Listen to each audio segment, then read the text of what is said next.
a platform to help other people. Do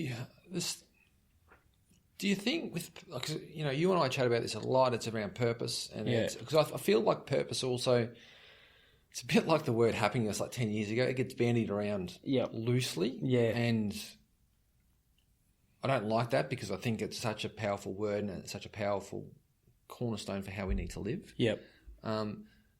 Is there a mono purpose that starts with the foundation of giving, do you believe? Or do you think that other people have a purpose that doesn't entail giving to others? Yeah, I do. I've got a theory on this, and this is just my take on it, trying to work it out for myself. I think I've been forced to think about purpose more than a lot of other people because of my situation and the fact that I'm having a second chance at life. So this is the way that I look at it. I reckon you've got this train track.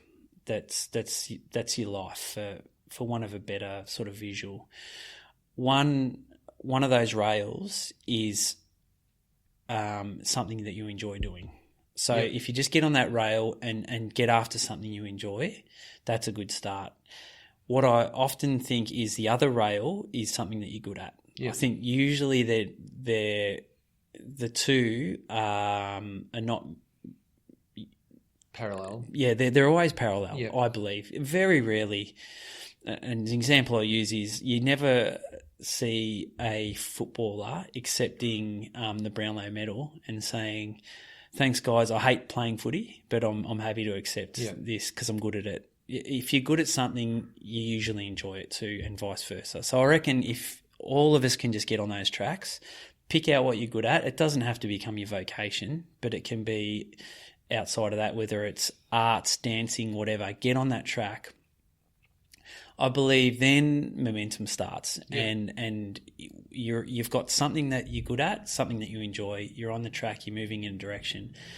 You're going to stop at stations along the way, and I would bet my bottom dollar that one of those stations will be your purpose. You'll find your purpose inside all of that. Yeah.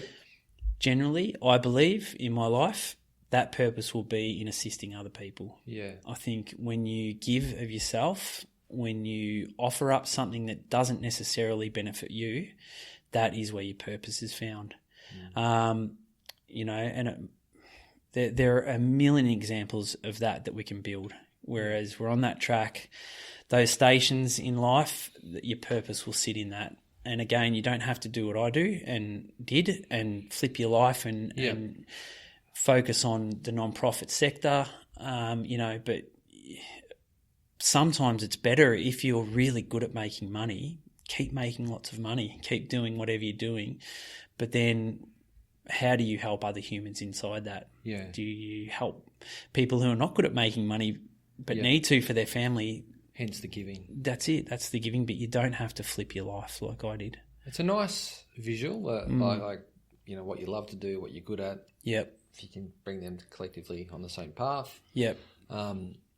Where, in your view, where do your values then, does that train track need to be connected to what you value as a human? Or can you be good at something, love something, but it doesn't have to come out of your values base? I think it has to. I think your values have to sit in all of it. My values sit in everything that I do. There are a lot of external decisions to be made too. I still need to make money. I still want to offer up things for my family that are financially based. I don't want to become a monk, and I live as minimally as I can. But I think all my values sit within what I do. So everything I do, a big passion of mine is, and should be a big passion of everyone's, because we're all living on the planet, is the environment that we live in and how our decision making affects that. So I think all of that has to sit in there, and whether it's to the smallest thing, like, right, for the next 12 months I'm not going to use unrecyclable coffee cups, for instance, things like that. I just think that all has to sit in there in order for you to feel satiated and peaceful and whole. And I would argue that every one of us at least just got on that track and started that journey. Our day would be amazing, right through to your first barista of the day. If they're on that track, that would be a beautiful experience. Because, you and I talk a bit about Russell Brand, which I think is a really good example of this, where, he was doing something he was good at, something that he loved, but realised that it was coming out of a dysfunctional values base. Absolutely. Was making him dysfunctional.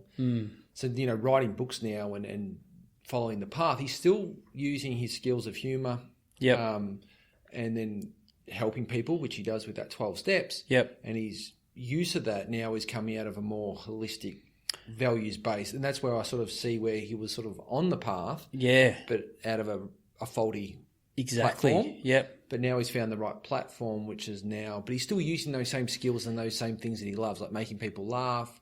His use of comedy and everything is still there. He hasn't said, no, I can't do that. Absolutely. And it's a perfect example of it. Alternatively, he could have quit that life completely and built wells in the Congo. But that's not where he's best served. He's best served because he loves expressing himself. He's really good at it. He enjoys it. And then, the only thing he gave up were Hollywood blockbusters, which he hated. And now he is a whole human. And if he wants to do acting, there will be 15 TV shows lined up wanting him to be on their show. But it's a perfect example, and it's the inspiration to me to ensure that just continue leveraging off my skill set, what I'm good at, and being true to myself. I think at that point, in 20 years' time, I'll be able to eyeball those 10 people on the beach and say it was worth it. Your efforts were not in vain, that you did the right thing, because I've taken that light, that fire that you started, and I've spread it as far and as wide as I could to inspire and motivate as many people find that fire inside of themselves.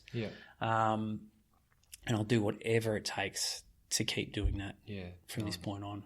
Mate, I want to touch with you because I know it's a passion of yours and something we talk about, but the projects you're working on, especially around mental health, especially around kids. Like, we've seen a real rise and an absolute needed rise in the power of women and the reduction of sexism and that type of thing. I feel like, and I haven't discussed this with anyone before on a podcast, but there's that part of it that absolutely needs to continue. But like we talk a lot about, there needs to be also a huge education to the men to allow that to continue. Like there needs to be an empowerment to women. There needs to be a softening of men to allow that to actually happen. Because if the men can't become more vulnerable, become more open, have those conversations where it's not sarcasm or egoic, there'll still be a collision to let women be the amazing people that they are, and to let them have full capacity of their potential and their purpose as well, because men will not have the capacity to allow that to happen. Like there'll be a fight. 100%. Are you seeing a lot of that within the schoolwork that you do? Well, one of the platforms that I'm now lucky to work on is a Life Changer platform, which is, it's 18 months old, and it was set up by Scotty Waters, who's an AFL footballer that I admired as a young guy. And then, funnily enough, one of my teenage heroes, who called Trevor Hendy, who you've had on your podcast before. We love Trev. We love Trev. and funnily enough, mate, that moment as a young man where I was struggling with my identity and didn't have an outlet on how to behave, I would see Trev on TV be a good-looking, strong, confident dude that I'd want to look like as an adult, but sharing his feelings and speaking in a way that none of the footballers spoke. I thought, God, that's really impressive. And then, in this second shot in life, I meet Trev at a lunch and tell him how much I love him, and we get on like a house on fire, and he tells me about Life Changer, and now I'm a part of it with those two boys and an amazing team of guys and girls that get out to schools, get out to remote areas of our country that are completely underfunded and underappreciated, and tell these young boys and girls that it is okay to be you. it's okay to awaken that hero inside of you and let everyone know about it and say, I'm going to help my community by being this type of hero. I'm going to leverage off my skill set. And the hardest part of that is the boys, because they are brought up in that hardcore sporting farming culture, and they are told to pipe down, to lock it all up, to harden up, to man up. And I think you've hit the nail on the head. If we can get those boys to understand that your status quo doesn't have to be a hard man, and that you don't have to be a dickhead. You can open up. You can share how you feel. That's actually a strength. That's what makes you stronger as a young man, is to share your emotions and be vulnerable, which is a really simple concept. I believe by leveraging off what I had in Trev as a kid, by engaging their heroes who are predominantly AFL footballers. So we do that. We get those blokes in, tell them the problem, talk to them about how they're sharing their story helps these kids, and you're away. So yeah, and it's practice. Like the practice of vulnerability, the practice of opening up and speaking authentically, but creating the safe, which Life Changes, it sounds like it's doing, is creating the safe environments and spaces to practice it. Definitely. And if we practice it, and if the boys practice it, they get better at it. Yep. It doesn't become so foreign. Yep. And it's an awkward, I have to be drunk moment, or it's a funeral that they just lose their shit at because they've never had these feelings 100%. to a point that now they can't control them. Yeah. And then all of a sudden it overflows. Definitely.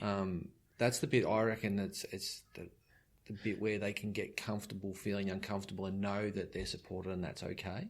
Definitely. And it's a permission piece too, Lukey.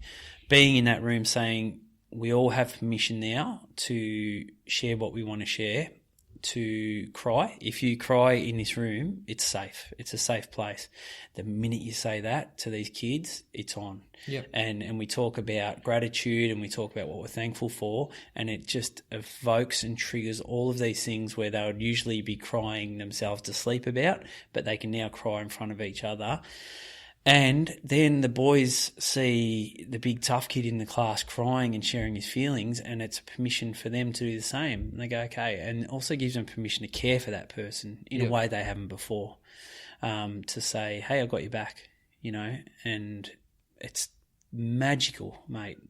And that's an interesting piece that that you've touched on, Shawnee, is that there's the opening of vulnerability and spaciousness, but then there's the opportunity then for another person to care for that person or to support and be with that person. And if no one opens up, there's no one gets to practice the care. Exactly. Yep. Which is, mate, you see it with year nines. God, it's hard work. It's really hard work. We're talking about 14, 15-year-old kids. We've just started trialling it with grade 5 kids and grade 6, which is 10-year-olds, 11-year-olds, 12-year-olds. And the emotional intelligence of these kids is off the Richter scale. And their willingness to care for each other and to share their feelings is amazing. And I think that's where we get them. I think that's the point where we go. And that's so interesting what you say there, mate. It's like almost when they get to year 9 or 10, and if there hasn't been a softening, that they each year that they don't get that chance, almost the shell becomes harder. Yeah. And it becomes, impenetrable. Yep. Which we see in country towns where the kid's 22, 23, and that's where the depression or suicide comes because the shell's so hard. Yep. So you're thinking that grade 5 or 6 is the sweet spot, that they've got enough emotional intelligence to be able to talk to it. Yep. But enough agility or emotional agility to be able to influence. Yeah, I think that's a great word. Definitely agility. And I'm far from a trained child psychologist, or I just know what I deal with these kids, and it blows my head off every time, when I'm with them. And yeah, you're exactly right. It's that agility, and I think especially the boys, you can see it in them. You can tell who the influencer of the class is. You can also tell the kids who are willing to be influenced by those kids. And if you can target